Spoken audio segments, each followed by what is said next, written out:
In today's video, we're going to be using the 10-shot load development style with the 150 grain Speer Gold Dot and Allaint Reloder 16 in 30-06 Springfield. Welcome to Bolt Action Reloading. Guys, welcome back. Today we're going to be doing some more testing in 30-06 Springfield. If you haven't been around for our testing already, our test platform is a Tikka M695 chambered in 30-06 Springfield. This has a 22.5 inch barrel, and the picture that I'm showing you at this point in time, we've changed the scope for a little bit more of our testing, but this is the 10-shot load development style or incremental load development, whatever you choose to call it. Mostly we're going to be looking at velocity charts today and looking at another possible combination to load. Now, Allaint Reloder 16, you're actually not going to find in very many reloading manuals, if any. Even Sierra's new platform doesn't have it for 30-06 Springfield. Maybe it's coming at some point, but for any data with Allaint Reloder 16 in 30-06 Springfield, you need to go to Alliant's website. Going to Alliant's website, if we compare this to the Speer 150 grain soft point, which this is not exactly that projectile, but at least close for weight, the max charge that they list is 59.6 grains at an estimated velocity of 3,041 feet per second. Now it's going to use a slightly different overall length than what we're going to be loading to today, so we're actually going to be turning to quick load again to fine-tune our load data for our rifle and give us some correct for barrel length estimated velocities that we will hopefully achieve today. Fine-tuning our details in quick load, we actually left the stock case volume. Our cases have just a slight bit more case volume than the 68.2 grains of water that quick load estimates, but we left that number alone. We did modify it for our 22.5 inch barrel, but we're moving our cartridge overall length out a little bit further to 3.30 inches for today's testing. We've already done some work with this projectile with Hodgkin Varget as well as H4350. Both great candidates and nothing wrong with those. What's interesting about today's data is looking at the pressure charts. When looking at the max velocity and the pressure to achieve those velocities, Reloder 16 is actually, according to quick load, able to exceed those velocities at lower pressures. For the max velocity we've seen with most of those powders being somewhere just over 3,000 feet per second. Quick load's not actually predicting that we're going to exceed max case pressure until almost 3,100 feet per second for today's combination. And that is corrected for barrel length, 22.5 inches. So let's just get right into today's load testing. This is what some people call the 10-shot load development series, but we've got a little bit more brass. This was actually horny brass that was all recovered from the same lot of factory ammunition. We're actually only using 14 rounds, but that will be more than our 10 that we theoretically need, and will give us more data samples as we cover the range of tests today.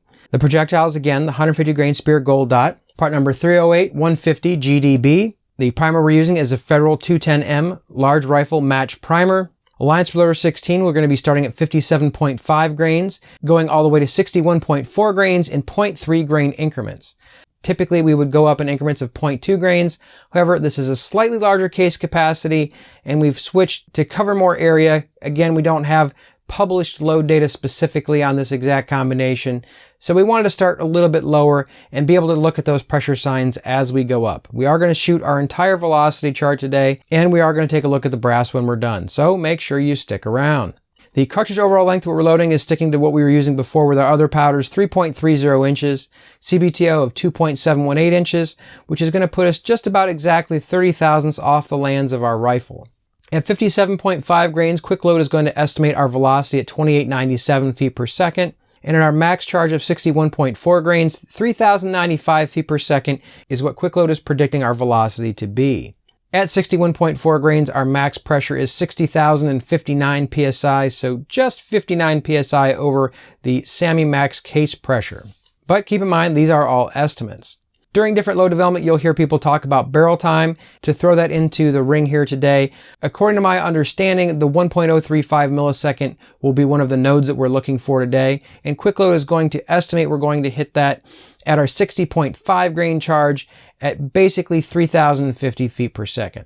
Theoretically, that's where quick load thinks we might find good accuracy with this combination. So getting right into our load data, at 57.5 grains, we started off at 2869 feet per second, but with our next shot at 57.8, dropped to 2855. From there, we increased incrementally just as we would expect. All the way at 61.4 grains, we maxed out at 3,084 feet per second. As far as quick load's estimates were for today, we were going to be starting out at 2897 feet per second, pretty close to 2869. And again, maxing at 3095, we maxed out at 3084. So pretty darn good estimates as far as quick load is concerned for today. So if you're familiar with this load development style, you'll know that nodes is kind of what we're looking for. This is certainly where having slightly finer increments of load change would have been a little bit more helpful. If we look in the area from 59.6 grains to 60.2 grains, the actual extreme spread on there is only 17 feet per second. Keeping in mind to have that optimal barrel time of 1.035 milliseconds, 3,050 feet per second was the velocity we were hoping to achieve, which was exactly what we achieved at 60.8 grains. So 0.3 of a grain off from quick load's estimate. We'll forgive it a little bit.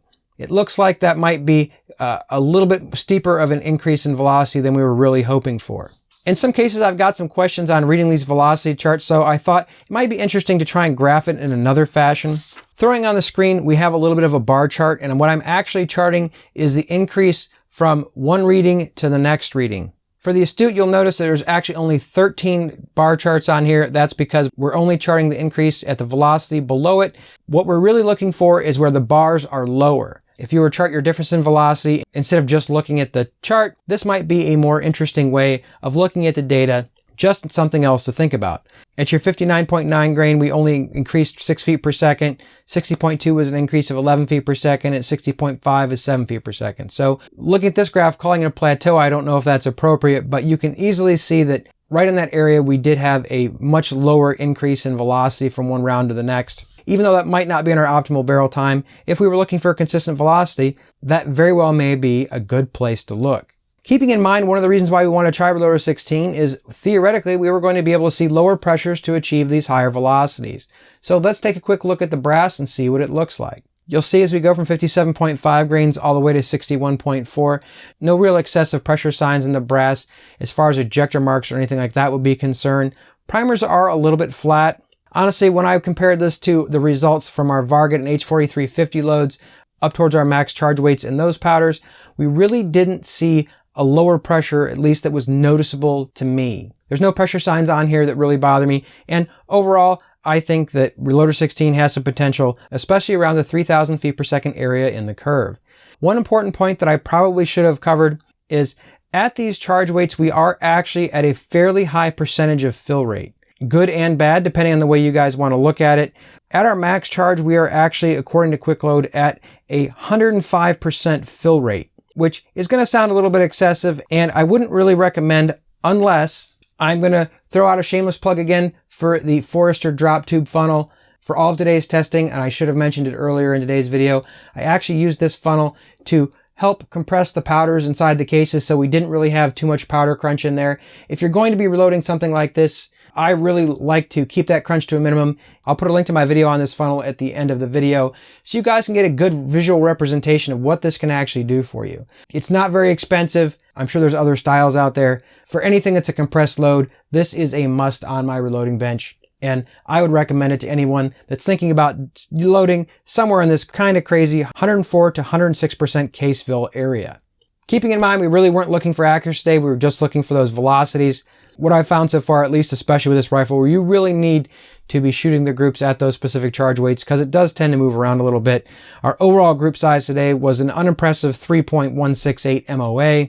Considering that's what we were originally getting with our factory ammo, that's really not hugely surprising. But again, we were all kind of all over the place with our velocities, and we'll certainly do much better with our hand loads. Anyway, for those of you that are interested in this incremental load development, I think this is an interesting test for today. If you're interested in more 30-06 content, I'll put a card up so you can check that out, as well as the funnel video. If you like the information you found here, make sure you subscribe to the channel, hit the bell icon so you get notified when I post next week's video. Thank you so much for watching. I hope to see you come back next week. And until then, stay safe in small groups.